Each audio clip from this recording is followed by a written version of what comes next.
dear student, this is Dr. Pooja Gupta. Welcome back to physics classes. आज हम कुछ numerical problem solve करेंगे Galilean transformation पे और लॉरेंट ट्रांसफॉर्मेशन पे।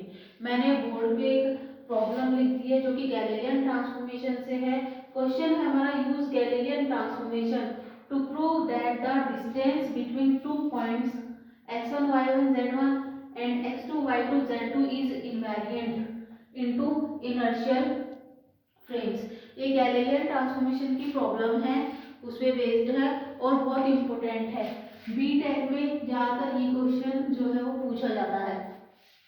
ठीक है स्टूडेंट्स, तो इसमें क्या प्रूव करना है, हमें प्रूव करना है कि दो पॉइंट के बीच की जो डिस्टेंस है, दो पॉइंट ले लिए, मान लिया कोई दो पॉइंट है जिसके कोऑर्डिनेट x1 y1 z1 है और जो दूसरा पॉइंट है उसके कोऑर्डिनेट x2 y2 z2 हैं, जो है दोनों इनर्शियल फ्रेम में इनवेरिएंट है। इनवेरिएंट का मीन आप समझते हो, जब कोई भी फिजिक्स का नियम जो है दोनों फ्रेम ऑफ रेफरेंस में सेम होता है तो वो कहलाता है इनवेरिएंट। तो हमें यहाँ पे प्रूव करना है कि दो फ्रेम एस डैश और एस दोनों फ्रेम ऑफ रेफरेंस में दो पॉइंट के बीच की डिस्टेंस जो है वो सेम होती है, ये प्रूव करना है। तो मान ले दो फ्रेम हम लेते हैं, ये हो गया हमारा एस डैश और ये हो गया हमारा एस फ्रेम। ठीक है, यहाँ पे मान ले दो पॉइंट है, ये वन पॉइंट हो गया, ये दूसरा पॉइंट हो गया। ठीक है, तो s के रेस्पेक्ट में इसके कोऑर्डिनेट दे रखे हैं x1 y1 और z1 और इसके x2 y2 और z2। अब s डैश के रेस्पेक्ट में इन्हीं दोनों पॉइंट के क्या हो जाएंगे coordinate, x1 dash y1 dash और z1 डैश और इसके x2 डैश y2 डैश और z2 डैश। ठीक है, तो s डैश के कोऑर्डिनेट क्या हो जाएंगे दोनों पॉइंट के, x1 डैश y1 डैश और z1 डैश और इसके जाएंगे x2 डैश y2 डैश और z2 dash in frame s dash में। तो हमें दिखाना दे, हमें क्या प्रूव करना है कि दो पॉइंट के बीच की जो डिस्टेंस होती है वो दोनों फ्रेम ऑफ रेफरेंस में सेम होती है। तो हमें पता है द डिस्टेंस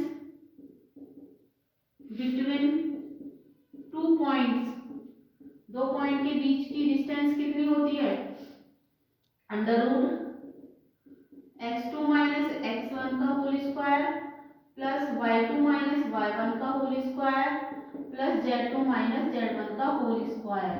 ठीक है, तो कोऑर्डिनेट से क्या आता है, दो बिंदुओं के बीच की दूरी का फॉर्मूला क्या होता है, d is equal to under root x2 minus x1 का whole square plus y2 minus y1 का whole square plus z2 minus z1 का होल स्क्वायर।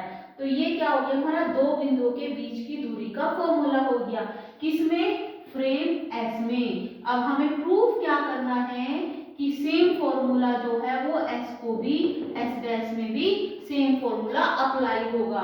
तो उसे प्रूफ करने के लिए हम प्रूव करेंगे कि एस डैश में भी दो बिंदुओं के बीच की दूरी का जो फॉर्मूला होता है वो यही होता है। यहाँ पे जो कोऑर्डिनेट है वो x2 की जगह क्या हो जाएंगे, x2 डैश हो जाएंगे, x1 डैश हो जाएंगे, y2 की जगह y2 dash, y1 dash, z2 dash और z1 डैश। ठीक है, अब हमें इसे प्रूव करना है। इसे प्रूव करने के लिए हम क्या करेंगे, यूज करेंगे Galilean transformation, use Galilean transformation. और गैलीलियन ट्रांसफॉर्मेशन के अकॉर्डिंग क्या होता है, x is equal to X minus B T, ये फॉर्मूला अप्लाई करेंगे। ठीक है, तो एस डैश एस में और एस डैश में एक्स वाई और जेड के कोऑर्डिनेट क्या हो जाएंगे, x1 डैश की वैल्यू क्या हो जाएगी, x1 minus V X T और x2 डैश की वैल्यू क्या हो जाएगी, x2 minus V X T. इसी तरह y1 डैश की वैल्यू हो जाएगी y1 minus we Y T. इसी तरह y2 dash is equal to हो जाएगा हमारा y2 minus we Y T. इसी तरह z1 कोऑर्डिनेट की वैल्यू हो जाएगी z1 minus we Z T और z2 डैश की वैल्यू हो जाएगी z2 minus we Z T. Clear है स्टूडेंट्स, यहाँ पे देखो x1 dash y1 dash z1 dash is the coordinate in frame S dash and x2 dash y2 dash and z2 dash is the coordinate of second point in frame s dash। ठीक है, और जहाँ यहाँ पे we X T है, we X T जो है वो हमारा एस डैश में वेलोसिटी का कंपोनेंट है, वी वाई जो है वो हमारा फ्रेम एस डैश में वाई का कंपोनेंट है, और जेड जो है वो वेलोसिटी में जेड का कंपोनेंट है। ठीक है, क्योंकि हमने माना जो फ्रेम एस डैश है वो एस के रेस्पेक्ट में मूव कर रहा है। ठीक है, तो वेलोसिटी के तीन कंपोनेंट होंगे, v is equal to I V X plus V Y plus V Z, J और के, यानी कि जो हमारा वेक्टर v है उसके तीन कंपोनेंट होंगे वेलोसिटी के x डायरेक्शन में, y डायरेक्शन में और z डायरेक्शन में। ठीक है, तो फ्रेम एस डैश में दो डिस्टेंस के बीच की जो क्या फॉर्मूला हो जाएगा, in frame S dash the distance between two point is हो जाएगा d dash is equal to under root x2 dash minus x1 dash का whole square plus y2 dash minus y1 dash का whole square plus z2 dash minus z1 dash का whole square. अब ये हो गई हमारी x2 dash y1 dash z1 dash. ठीक है, और x2 dash y2 dash z2 dash in सारी की वैल्यू हम कर देंगे इस वाले इक्वेशन में पुट, तो देखो क्या आएगा। ठीक है भाई, क्लियर?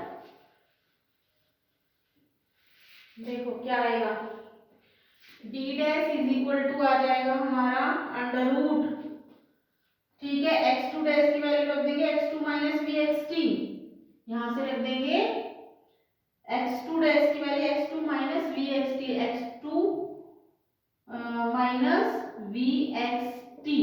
ठीक है, अब x1 डैश की वैल्यू क्या है, x1 minus V X T, यहाँ पे रख देंगे हम x1 minus V X T. ठीक है, और ये हो जाएगा हमारा होल स्क्वायर। ठीक है, फिर हम ले लेंगे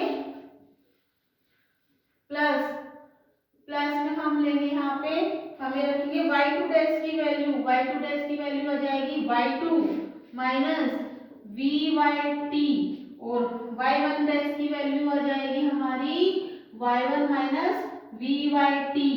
इसी तरह हम आगे बढ़ जाएंगे और हम रखेंगे z2 dash minus z1 dash की वैल्यू, z2 डैश की वैल्यू आ जाएगी z2 minus we Z T, minus z2 one dash की वैल्यू आ जाएगी z1 minus we Z T. ठीक है, अब हम इसको सिंप्लीफाई कर लेंगे तो क्या आ जाएगा, d dash is equal to under root, यहाँ देखो एक टर्म खोल के दिखा रही हूँ मैं, यहाँ पे आ जाएगा हमारा x2 minus V X T, minus को अंदर ले जाओ माइनस के x1, ये आ जाएगा हमारा x1, और यहाँ पे प्लस वी एक्स टी। ठीक है, इसी का होल स्क्वायर प्लस इसी तरीके से ये ओपन कर लेंगे हम। ठीक है, इसे ओपन कर लेंगे, देखो यहाँ पे वी एक्स टी और वी एक्स टी कैंसिल हो गया, इसी तरह यहाँ पे हमारा वी वाई टी कैंसिल हो जाएगा, यहाँ वी जेड टी और वी जेड टी कैंसिल हो जाएगा, तो हमारा क्या बचेगा, D dash is equal to under root, ये x2 माइनस x1 बचा, x2 माइनस x1, और ये क्या हो गया होल स्क्वायर। इसी तरह सेकंड टर्म में क्या बचेगा, y2 माइनस y1 का होल स्क्वायर, और थर्ड टर्म में z2 माइनस z1 का होल स्क्वायर। ये आ गया फ्रेम एस में दोनों बिंदुओं के बीच की डिस्टेंस का फॉर्मूला। तो d dash is equal to हमने पहले क्या माना था, ये d। ठीक है, ये हो गया फ्रेम एस डैश में और हो गया फ्रेम एस में। तो प्रूफ हो गया कि अकॉर्डिंग टू गैलीलियन ट्रांसफॉर्मेशन दो पॉइंट के बीच की डिस्टेंस का जो फॉर्मूला होता है वो दोनों इनर्शियल फ्रेम ऑफ रेफरेंस के लिए इनवेरिएंट होता है। एस डैश में जो फॉर्मूला होगा सेम वही एस में भी होगा। This is the postulate first कि फिजिक्स के जितने भी नियम हैं वो दोनों फ्रेम ऑफ रेफरेंस के समान होंगे, तो इसी वाले फॉर्मूले से प्रूव भी हो जाता है। ठीक है, अब इसके बाद हम एक सेकंड न्यूमेरिकल करेंगे जो कि लोरेंट ट्रांसफॉर्मेशन पे बेस्ड होगा।